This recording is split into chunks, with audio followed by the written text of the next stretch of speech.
இது போன்ற கூட்டத்தை கூட்ட வேண்டும் என்று சொன்னால் 1 கோடி ரூபாய் செலவு செய்ய வேண்டும். ஆனால் 1 ரூபாய் கூட செலவு செய்யாமல் நீங்க இங்கே வந்திருக்கிறேன் சொன்னால்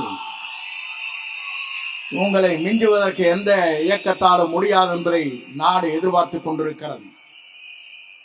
இங்க இருக்கிற நண்பர்கள் சொன்னார்கள், அவர் சொன்ன 2 வரைக்கே நாடே இன்றைக்கு பேசிக் கொண்டிருக்கிறது.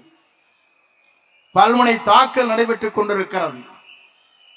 ஊழலற்ற ஆட்சியை தமிழகத்திலே கொண்டு வந்தே தீர்வேன் என்று சொன்ன ஒரே சொல்லிற்காக எத்தனை பேர் இன்றைக்கு வசனம் பேசிக் கொண்டிருக்கிறார் என்பதை நீங்க காண முடிகிறது.